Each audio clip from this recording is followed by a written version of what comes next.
i domosdoshëm demokratik, jo i mirë për të bërë nga një parti politike, por që sot e godo ka kredibilitet sepse vjen nga Lidha Demokratike e Kosovës. E vlerësuat se ju takon ju si LDK që t'jep një dhe rezultatet. Po se jep të askush, e pash që kryoj një fandjeni pabesie në institucionet e Kosovës, ne i kishim numrat, i kishim të dhënat, i dinim qartë, nuk donim të rendonim procesin që tani të nisnim një betejë të brendshme politike të urrejtje, sepse kishte edhe urrejtje mlefat natë, kishte një shpërthim të panevojshëm të kampi tjetër. Më dash të jap një zë qetësues dhe për më tepër një zë pranues të rezultateve ashtu siç janë, po duke siguruar qytetarët e Kosovës se ka siguri në këtë proces zgjedhor. Dhe ato problemet që bëheshin në faqen e KQZ-s, që duken më pak se ishin edhe politike, sepse krijonin një motiv për fesë, arsye për fesë kishte asnjëri sepse kishte fitues të qartë, e bëri të domosdoshme prezencën tonë. Tani, që nga atëherë deri më sot jemi në proces të numërimit të votave për kandidat, numërimit të votave nga mërgata, presim procesin e shpalljes së rezultateve, ankimimeve që janë eventuale në fund dhe certifikimit rezultateve.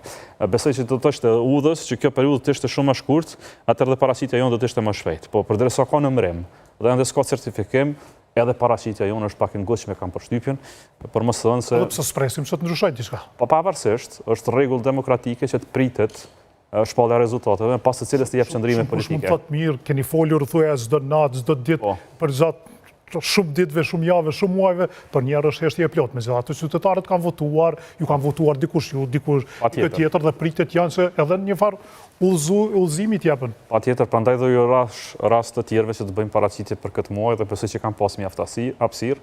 E tani është radha LDK-s dhe LDK do të jetë pothuajse çdo mbrëmje në pjesën e angazhimit. Atë çfarë do të bëjmë më një herë është të nisim planifikimin e turneut falënderimit, sepse këtë e kam zotuar gjatë fushatës. Du t'i falenderoj ata 171.000 votues të LDK-s. Nuk janë pak, janë mjaft krahasuar me atë se ku kemi qenë. Dhe du t'i falenderoj pjesën më të madhe të tyre t'i takoj, të flasim me ta dhe të përgatitemi për zgjedhjet e ardhshme lokale që na vijnë shumë shpejt. Natyrisht se po themi është paraqitja e parë, se janë paraqitur në intervista ose në debate ose çka do s'kan pasur pra një paraqitje mediale më të gjatë, asnjëri nga zyrtarët e LDK-s, do të flasim për shumë s'ka pra. Nëse nisem edhe me natën zgjedhore, çka ndodhi atë natë? Keni pasur dyshime se ka diçka të qëllimshme në mënyrën se si po organizohet çdo s'ka pam se nga lëvizja vetëvendosje kishte njerëz që kanë respekt brenda partisë ose që kanë pasur pozicione të larta të partisë që afishonin rezultate 55%, 80%. Dhe pastaj dolën shumë ide se diçka mund të jetë stisur e qëllimshme. Tani, shishoni, t'ju them kështu një sekret që dihet, çdo parti din rezultatet e asaj mbrëmje. Por çdo parti ka komisioner dhe vëzhgues. Janë 2200 klasë ku votohet, dhe në 2200 klasë çdo parti ka ose pakun nga 2 pjesëtarë, cilë dërgojnë shënime të rregullta çdo minutë në qendrat përkatëse. Natyrisht, dhe partitë tjera kanë të njëjtin sistem, pra ato dinë saktë rezultatin, dinë saktë me moster, dinë saktë me tërësi të numrave që vlerësohen, prandaj ka qenë e pabitshme jo vetëm shfrytëzimi i atij 55%-shit si mjet le të themi propagande kështu pak atëherë për nxitur një farë lloj feste, por ka qenë edhe i shëmtuar kështu në aspektin e asaj që pasoi më pas, që ishte një sulm ndaj gazetarëve, një sulm ndaj oponencës politike, kur nga fituese, besoj që është gabim amatoresk i secilit politikant bëj një festim të tillë. Pra e të mera i vesh, edhe shije që nuk është reale, se të bëhet. Prandaj, sepse kishte nevojë të krijohej në atë atmosferë që s'kishte tani le të themi kështu qartë. Populli i Kosovës ka dhënë një verdikt bukur interesant ku askush s'ka arrit pritit e veta.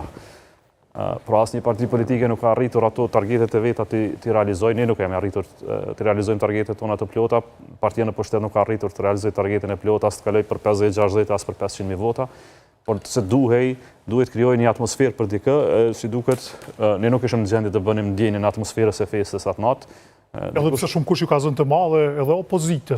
Për të tjerat s'mund të flas, po për LDK ishin zgjedhje që pas 4 vjetësh, kur dikush i kishte fituar mbi 50%, tash nuk e merrte atë rezultat. Ishte opozita që kishte shënuar, ndose jo bashkuar, natyrisht, se kemi thënë kur, por rezultat më të mirë. Po kjo tani është thelbi. Opozita nuk është e bashkuar, nuk është një subjekt politik. Dhe opozita nuk ka qenë garuese në zgjedhje me një listë të vetme të përbashkët.